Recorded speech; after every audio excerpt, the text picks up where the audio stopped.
fantômes, esprits terrifiants. Aujourd'hui, on va aborder le final de la saga Conjuring, l'heure du jugement. Saint Michael, defend us. Be our safeguard against the devil. In nomine Patris, et Filii et Spiritus Sanctus, by the power of our Lord Jesus Christ!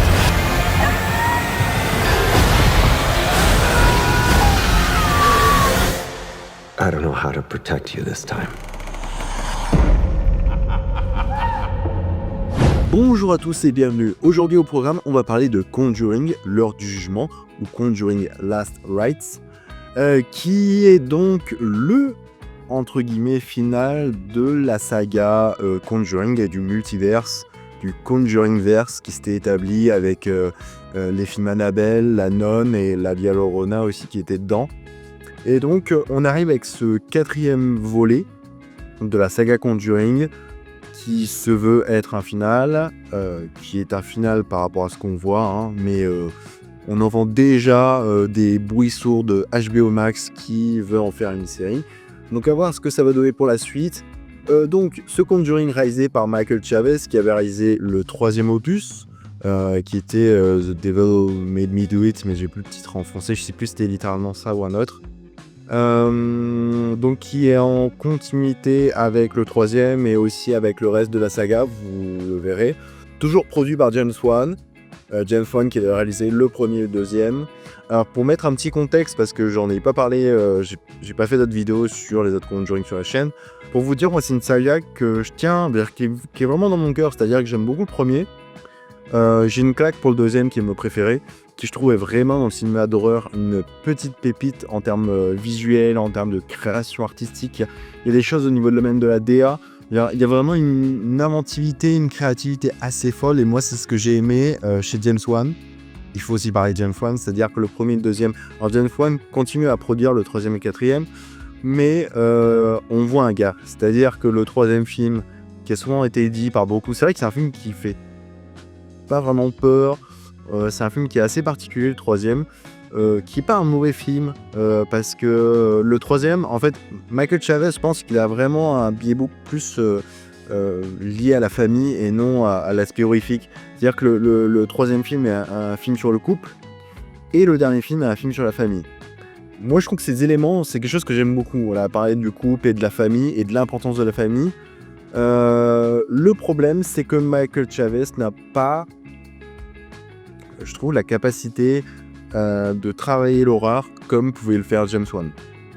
Et je vais rentrer rapidement dans le plat, mais je pense une des choses où je pense j'ai été déçu sur la globalité du film, c'est-à-dire que c'est l'aspect horrifique. C'est-à-dire j'ai vu le film, je m'étais dit c'est moi, parce que j'ai peut-être vu trop de films d'horreur, où j'ai vraiment pas été surpris par moi. Alors, il y a vraiment des scènes assez intéressantes, hein. Mais on va revenir. Voilà, c'était pour dire ma globalité, mon petit avis rapide. Donc, de quoi parle ce Conjuring, l'heure du jugement? On retrouve donc Lorraine et Ed Warren quand ils sont jeunes dans les années 60, qui s'occupent d'une affaire assez particulière. Lorraine est enceinte, donne naissance à leur fille. On voit des années plus tard leur fille grandir. Et dans les années 80, où se déroule ce quatrième opus, on va suivre les Smurl, donc qui est une famille qui va être hantée par des esprits assez dangereux et assez virulents, qui leur font vivre un enfer. Par le biais des choses et par le biais des rencontres, la famille Warren, donc Ed, Lorraine et leur fille Judy, plus le copain de leur fille Judy, vont être amenés à donc résoudre cette nouvelle enquête. Voilà pour vous dire un peu le scénario, la globalité du film. On va commencer d'abord scénaristiquement. C'est-à-dire que en termes de scénario, le film est assez particulier parce que à la différence des premiers et des deuxièmes, l'enquête démarrait très rapidement. Alors bien sûr, on avait une introduction comme presque la majorité des films, mais avec une contextualisation d'assez fin. Mais là, on prend le temps, déjà parce que ça se veut être un final. C'est un film qui peut être assez long aussi au niveau de la durée. il est plus de 2 heures. Et en fait, on va avoir une grosse partie, mais longue partie avant que l'enquête commence. Vraiment, vous allez attendre à quelque chose de pas très particulier. C'est-à-dire que, comme je le disais au niveau de l'histoire, on va revoir des éléments du passé d'Eddie et Lorraine Warren dans les années 60. On va voir ce cheminement entre les années 60 et les années 80, avec leur fille qui va grandir, tout ça. Donc, il y a énormément d'éléments, plus après le fait qu'ils vont rencontrer le copain de leur fille lors d'une fête. Donc, il y a plein de petits éléments qui font que ça va mettre du temps à venir et du temps à s'installer. On comprend déjà les enjeux de ce qui va pouvoir se passer dans cette enquête. C'est-à-dire que durant cette longue période où l'enquête n'a pas commencé, on va dire qu'il y a des éléments donc surnaturels et horrifiques qui commencent à nous questionner en tant que spectateur sur quelle est la menace à laquelle on va s'attendre. Et il y a tout un truc avec, par exemple, Lorraine Warren et sa fille, en fait, qui ont des visions assez similaires. Et c'est-à-dire que pendant tout le film, on va s'attendre à une force assez particulière. C'est-à-dire qu'on sent que cette enquête n'est pas une enquête comme les autres. Et ça, c'est fait par des visions que va avoir Lorraine et sa fille Judy. Par une manière aussi, on sent que dans ce film, Lorraine est beaucoup plus inquiète que dans le reste de la saga. Donc Lorraine, interprétée par Vera Farmiga, mais on viendra aux acteurs après. Donc scénaristiquement, vraiment, on a quelque chose de construit assez particulier au niveau de ça. L'enquête commence, mais je trouve qu'en fait, la phase dans la maison donc avec la famille Smurl va être très rapide. Alors, quand je dis la phase où les Warren vont être vraiment sur place. C'est-à-dire que la famille, bien sûr, au cours du film, il y a des échanges entre des moments avec les Warren et des moments avec la famille Smurl et des moments avec d'autres personnages aussi. Et donc petit à petit, on commence à voir aussi le danger qui se préfigure en fait chez la famille Smurl. Intéressant, c'est aussi l'utilisation d'objets. C'est-à-dire que je réfléchis par rapport au reste de la saga, mais là vraiment, certains objets vont vraiment avoir une importance. Assez intéressant aussi d'utiliser un objet qui, sans trop spoiler, mais qui en gros on va dire qui reflète des choses. C'est-à-dire que c'est un objet qui... On s'attend à beaucoup de choses de travail horrifique et en fait beaucoup de choses ne peuvent pas venir de cet objet-là. Donc ça aussi c'est très particulier. Un élément visuel assez intéressant au niveau de la fin en termes horrifiques. Donc ça c'est aussi intéressant. Mais je vais l'évoquer un peu plus tard parce que là je fais un peu du boubli-bouga. S'il arrive. Mais non, je vais terminer sur le scénario sinon je vais partir totalement 36 000 sens. Pour me caler, le film dans sa globalité est assez bien écrit. On a une fin assez magistrale, moi j'ai beaucoup aimé, qui est très très belle, qui fait référence aussi à beaucoup de choses du reste de la saga. Et là je vais vous dire, en fait la fin du film a une connexion avec les 1, 2, 3, 4 de la saga Conjuring. Le film aussi fait appel à des éléments du Conjuring-verse. Donc je vais pas vous spoiler, mais voilà, il y a des éléments qui peuvent venir d'Annabeth, de la nonne ou de la Llorona, mais voilà, pour vous dire, il y a des éléments qui viennent de ce Conjuring-verse. Donc déjà, c'est intéressant d'avoir utilisé tout ça, parce que déjà, bon, c'est vraiment pour créer ce côté final, des finales de la saga. Donc en termes de DA, en termes de technique, on a un film qui est pas forcément très posé. C'est-à-dire que Michael Chavez, par rapport à James Wan, il n'y a pas une patte assez reconnaissable. Alors là, il n'y a que 2 films, moi, que je connais de lui. Plus... Non, je crois que la Llorona, c'était lui aussi que j'avais vu. Mais c'est-à-dire qu'on n'a pas une patte particulière de ce réalisateur que pouvait avoir James Wan. Là, on a un réalisateur assez classique dans sa manière de filmer. Donc je pense que c'est ce qui joue aussi sur l'aspect horrifique. C'est-à-dire que le film n'arrive pas forcément aussi à donner beaucoup de choses en termes techniques, en termes de montage. On a un montage très léger, classique, avec des coupes assez récurrentes. Il y a parfois, par moment, il essaye de nous faire du James Wan, mais qui est assez désamorcé par des éléments, en fait, il y a trop d'éléments qui arrivent au bout. C'est-à-dire qu'on va avoir quelque chose qui est trop prévisible. Que pouvait faire du James Wan. Il y a, par exemple, à un moment, il y a une petite poupée. Je parle pas d'Annabelle, il y a une petite poupée qui s'appelle Suzy, qui est un peu dans tout le film, voilà, qui... On se demande où ça va, ou alors une scène aussi avec un téléphone, un cordon de téléphone, vous savez, c'est ces vieux téléphones fixes qu'il y avait avant, où on pouvait les tirer depuis très très loin si on le tirait de sa cuisine, on pouvait aller jusqu'à son canapé dans le salon. Et donc il y a une scène qui jouait sur ça, mais je trouve que ça marche pas forcément très très bien. Parce qu'en fait il travaille aussi pas mal d'angles de caméra, c'est-à-dire que il va arriver à filmer à la fois une pièce, puis une autre pièce avec des éléments qui vont nous venir dans le décor, qui sont pas flous, mais qui pour l'œil on s'intéresse plus à la pièce principale, c'est-à-dire qu'il va prendre un angle où on va avoir une toute petite partie de l'autre pièce et une grande partie de l'autre pièce, c'est-à-dire qu'on va avoir, mais le problème c'est que le danger vient de cette grosse partie de pièce, donc on n'a pas, qui est très éclairée, très allumée, donc on n'a pas forcément de peur, et je trouve que ça marche pas forcément très très bien au niveau de cela. Comme je le disais tout à l'heure, voilà, vers la fin, il y a quelques éléments au niveau de la DA, au niveau de la technique assez intéressants, et moi j'ai vraiment aimé au niveau de ça, je trouve que ça marchait très très bien. Que dire d'autre en termes techniques, voilà. En fait, je n'aurais pas grand chose à dire sur cette partie technique parce que pour moi, ça n'a pas été vraiment je trouve visuellement quelque chose où je me dis waouh, il y a quelque chose qui est fait avec, quelque chose de très classique. Ce que j'ai vraiment beaucoup aimé, en fait, je pense que c'est au niveau scénaristique. Genre, le film est très très bien écrit au niveau de cela. Enfin, pas toutes les parties, mais je trouve que la globalité du film est très bien écrite. Et ça se ressent, c'est-à-dire qu'il y a beaucoup de gens qui ont beaucoup plus aimé les parties non horrifiques qui sont liées à tout ce qui est la famille Warren, à leur développement, avec la rencontre du copain de leur fille.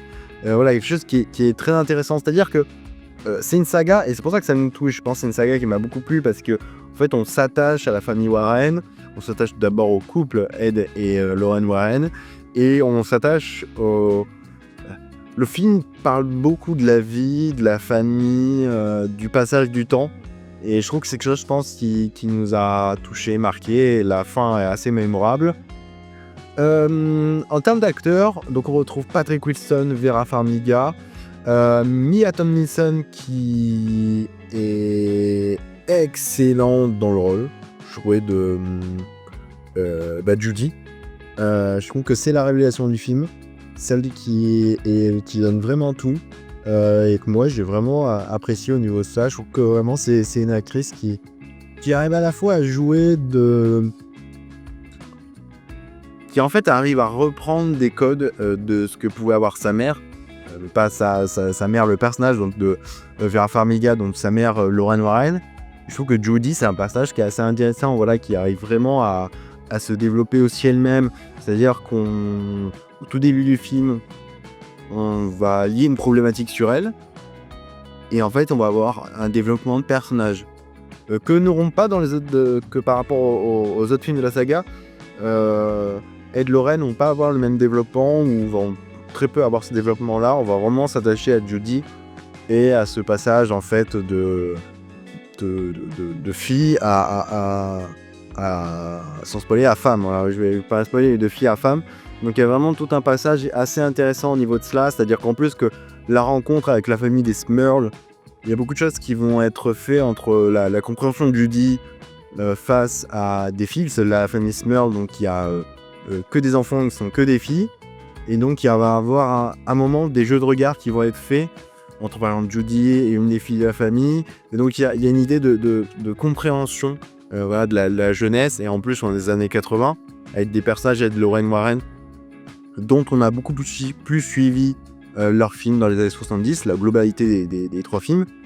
Ce qui fait que voilà, on sent qu'il y a aussi un côté passage du temps et toujours ce côté famille, c'est-à-dire que c'est une famille qui va rencontrer une famille, à différence des autres films où en fait c'était un couple qui allait voir des familles. Là vraiment on a quelque chose d'assez intéressant et particulier sur ce film-là. Patrick Wilson, moi c'est un acteur que j'aime beaucoup, est excellent et est en complète fusion dans ce film-là avec Lorraine.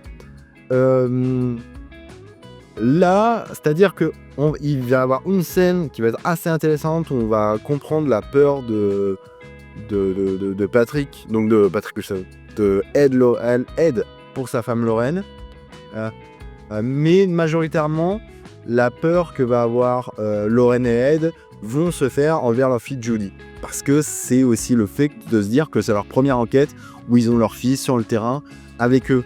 Donc ça aussi c'est particulier, il y a une idée de protection. Et les enjeux vont être plus important du fait que voilà, on va avoir peur qu'il puisse arriver quelque chose à leur fille, plutôt qu'à eux qui sont des experts.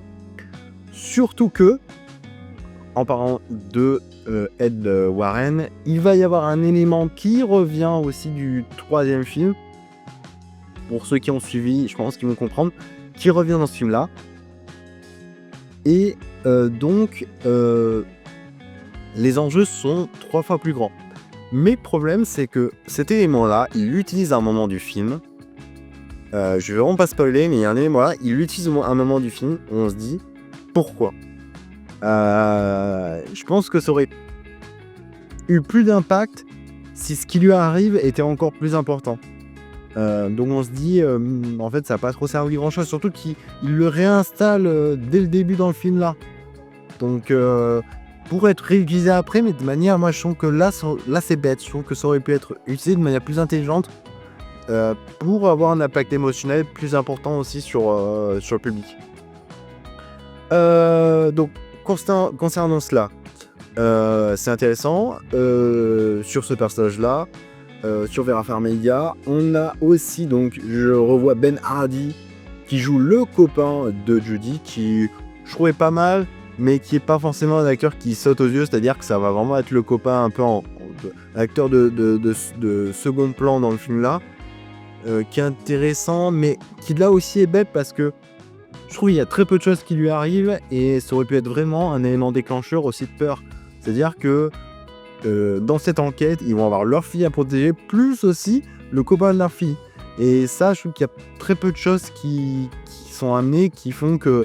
Je trouve que leur fille et le copain de leur fille, il y a un élément qui est introduit dans ce film-là, qui est un peu la quintessence et qui est un peu ce qui relie tout le film, la chose la plus essentielle, qui n'est pas mise en valeur aussi pendant tout le film. Je trouve qu'il y a plein de scènes qui auraient pu être développées entre les deux personnages, entre donc Judy et son copain. Et je dis ça pas pour vraiment pas spoiler, mais je pense que les gens ils vont comprendre directement de quoi je parle. Mais cet élément-là qui relie ces deux personnages-là, qui relie donc ses parents à Judy, donc à Ed et Lorraine, plein de choses qui sont très peu utilisées. Voilà. Dommage au niveau de cela, mais on a quand même un casting qui se tient bien, dans la globalité aussi d'autres personnages qui sont assez excellents et je trouve que ça marche très très bien. Donc, que dire de plus au niveau musique, donc c'est Benjamin Wallfisch qui est à la tête de la soundtrack, qui est une bande son pas forcément... En fait, moi, ce que j'aime bien dans les films Conjuring, c'est les sons utilisés. Voilà. À travers la saga, on a vu du Elvis Presley, plusieurs sons vraiment typiques. Et surtout que là, ce qui est bien, c'est que vraiment, en plus, ils arrivent bien à utiliser, là avec ce niveau sonore, ils arrivent très bien à utiliser des sons qui sont liés à l'époque, donc là on est dans les années 80, et qui reflètent aussi beaucoup de choses sur les personnages. Voilà, beaucoup de thématiques aussi de chansons là sont liées à des choses dont on voit dans le film, et je trouve que ça marche très très bien. Beaucoup de passages, parce qu'en fait on va aussi passer des années 60, des années 80, et en fait il y a une manière aussi de travailler le son et la musique qui est assez différent, et je trouve que c'est assez marquant, et ça touche le spectateur. Voilà au niveau de la musique. Donc, pour vous dire une idée globale de ce Conjuring 4, est-ce qu'il faut aller le voir en salle? Est-ce que c'est impératif? C'est vrai que j'ai été déçu parce que il y a une partie du film, voilà, au niveau l'aspect horrifique qui m'a déçu. Je pense qu'on aurait pu avoir quelque chose de beaucoup plus, comment vous dire ça, plus insidieux, plus de vraiment plus méchant au niveau de la manière de nous effrayer, quoi. Donc ça, je trouve que ça marchait pas forcément bien. J'aurais plus vu, au niveau d'un final de Max, un numéro 2 de Conjuring marche très très bien.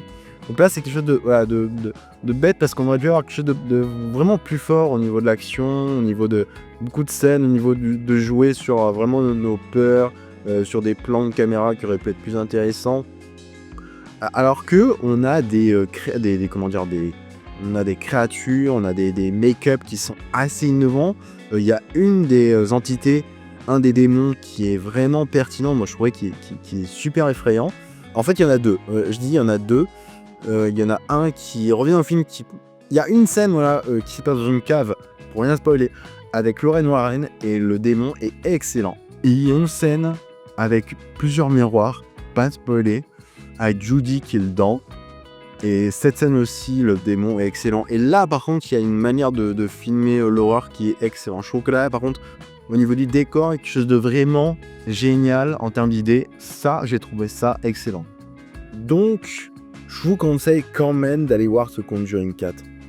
Malgré le fait que j'ai été un peu déçu par rapport à ce qu'on a pu avoir avant. Par rapport au 3 et au 4, en fait, je ne saurais pas en mettre un au-dessus de l'autre. Le 4, peut-être, arrive mieux à... Je pense qu'il y a ce côté final et beaucoup de scènes familiales qui sont assez intéressantes, dramatiques, qui m'ont beaucoup plu. Donc, je vous conseille quand même d'aller voir ce Conjuring 4. Sur ce, je vous dis à la prochaine. Et sinon, allez voir des films, des séries. Faites-vous plaisir. Ciao!